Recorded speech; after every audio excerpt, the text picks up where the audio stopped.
morning, Caroline. How are you? Good. Good. We're on day 2, unfortunately, of a government shutdown. The president, the vice president, the entire team here will continue to work and talk to members on the Hill to try and come to a resolution, to try to encourage Democrats to muster up the courage to do the right thing. And we believe there will be a vote taking place tomorrow, and we hope that vote will lead to the government reopening. That's what the president wants to see, and that's what we're working on today. We know, Democrats know, they are doing the wrong thing by shutting the government down. You can see it when they're answering questions. You can hear it in their voice. There is zero good reason for them to vote to shut the government down right now. They are doing it for political reasons. They are doing it because they want to give taxpayer-funded healthcare benefits to illegal aliens, which is something the American people resoundingly rejected ahead of the election last year. That's why they re-elected President Trump in a large part. And so Democrats know what the right thing to do is, and it's to reopen the federal government. Caroline. Okay. Look, it's likely going to be in the thousands. It's a very good question, and that's something that the Office of Management and Budget and the entire team at the White House here, again, is unfortunately having to work on today. These discussions and these conversations, these meetings would not be happening if the Democrats had voted to keep the government open. If there is this one provision in the Democratic proposal that the White House disagrees with, what's to stop them from negotiating over other provisions where there may be some common ground? We haven't wanted to negotiate. We just want to keep the government open. That's been the Republican and the Trump White House position since the very beginning. We wanted to pass a clean continuing resolution, we still do, to keep the government open, and then we can negotiate on all of these policy matters. It's the Democrats who injected partisan politics into keeping the government and the business of the American people open. But Republicans do this when they're in the minority too. They see an opportunity to gain some leverage and have a negotiation. Why is it okay if Republicans do it but not when they're Democrats have voted for the clean continuing resolution that Republicans introduced 13 times in the past. 13 times. They voted for it as recently as March.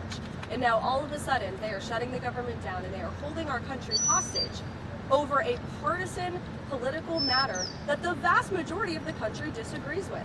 And they know it's so unpopular that they're now running away from it. I saw some senators on television this morning saying, we don't want to give health care benefits to illegal aliens. Yes, you do.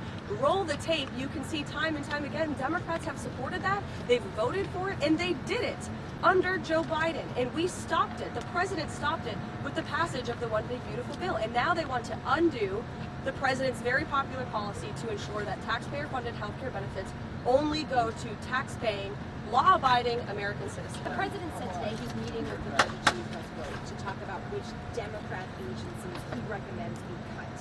What agencies are on the table for that conversation? Those conversations are taking place today. I won't prejudge them. I won't get ahead of them. Even anything that's potentially considered right now. When he says Democrat agencies, what is he referring to in budget government? Look, we're going to look at agencies that don't align with the administration's values, that we feel are a waste of the taxpayer dollar.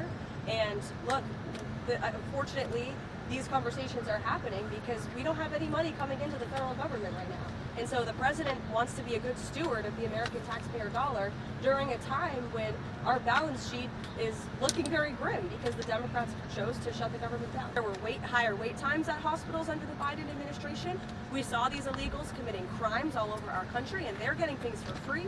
That is fundamentally unfair, and this administration is not going to support. Should ERs, if a person comes in with a stroke or a bullet wound or is bleeding out, should they ask for immigration status?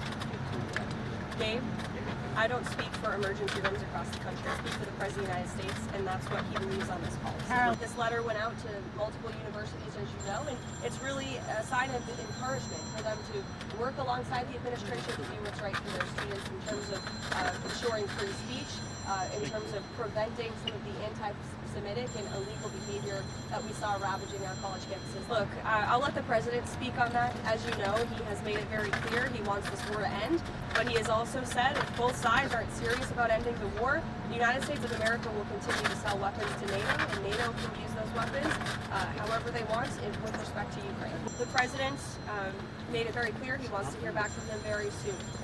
I will leave it to the President, Secretary of State, to speak on that. But we expect and we hope that Hamas will accept the plan that was proposed by Special Envoy Witkoff. It's a good plan, and as you know, it's been applauded by leaders all over the world. Is the White Caroline, House... Caroline, Caroline.